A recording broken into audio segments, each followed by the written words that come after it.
Hey church, well welcome to the online New River experience.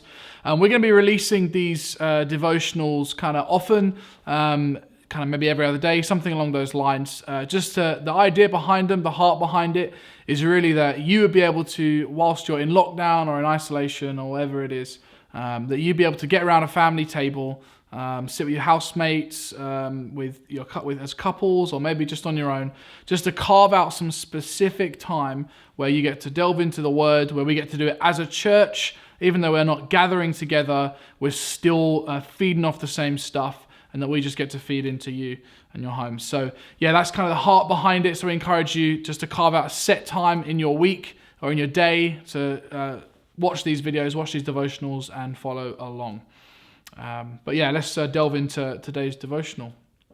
I really want to start with just how actually this season has actually excited me. Something in my spirit has been excited about the way the church is being forced to respond to the coronavirus outbreak, to the situation. We've got to change the way that we do church.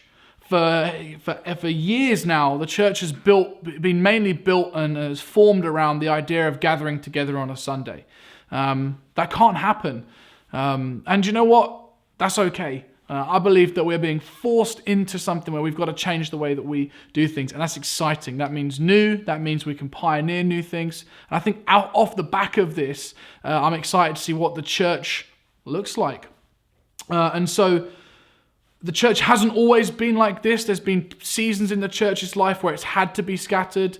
You know, in the churches that are persecuted in the world, they can't meet together as freely as we do, and they still survive. In fact, actually, they thrive in those environments. So I'm excited for the church in this season of what it's going to look like, how we're going to thrive, and how God is going to move regardless of the fact that we can't meet on our precious Sunday mornings. So I wanted to start just really by reading Matthew 5, 13 to 16. It's a short one, so I'm going to read it, and I encourage you to read along as well at home. It says this, Matthew 5:13, "You are the salt of the earth. But if the salt loses its saltiness, how can it be made salty again? It is no longer good for anything, except to be thrown out and trampled by men. You are the light of the world. A city on a hill cannot be hidden. Neither do people light a lamp and put it under a bowl. Instead, they put it on its stand, and it gives light to everyone in the house. In the same way, let your light shine before men, that they may see your good deeds and praise your Father in heaven."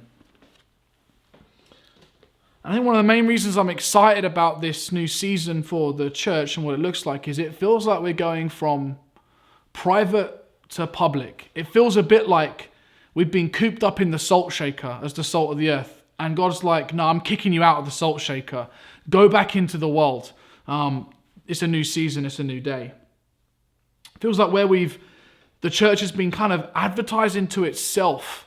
Sometimes it feels like, you know, we exist really for ourselves, for our own members. Dave says this a lot. He says we're the only organization or the only community that exists for non-members.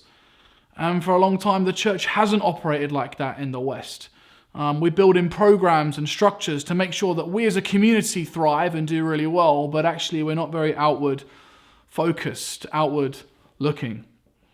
Very often people come to know Jesus not because they came to church, but because the church learned how to go to them.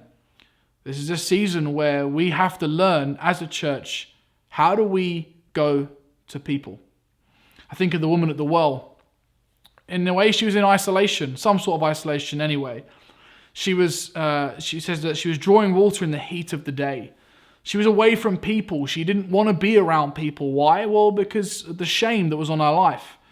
But actually, Jesus is the one who meets the woman at the well in her isolation. And he goes to her and he meets her.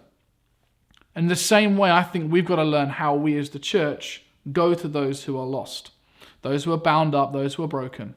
And this season where God feels like he's pouring the salt out of the shaker, I believe we've got to learn how to do that well.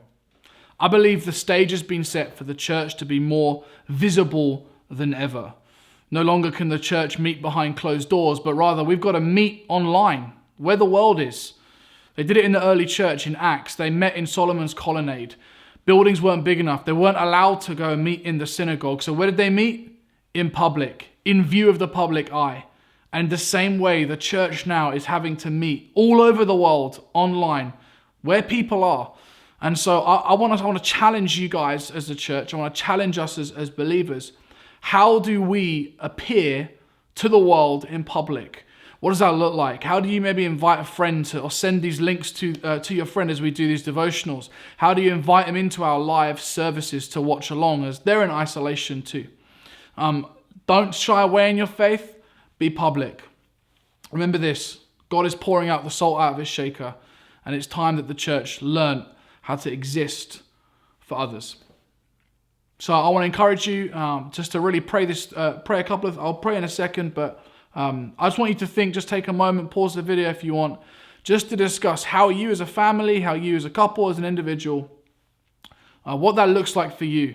What does it mean for you guys to be poured out of your shaker? What does it look like for you to go public with your faith in this time when everyone is online?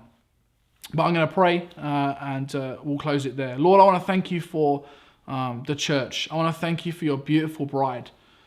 I want to thank you that you have chosen the church to be part of your salvation plan for the earth. And Lord, the church is still the church, even though it can't meet in buildings. And Lord, so often we find that when the church can't do that, it grows exponentially. Lord, I pray in this season, would you teach us as the church how to grow, how to be out there in the world, how to be public and loud about our faith and about the one who saved us, Jesus. Amen. Bless you guys. Have a good rest of your day, and we'll see you again soon.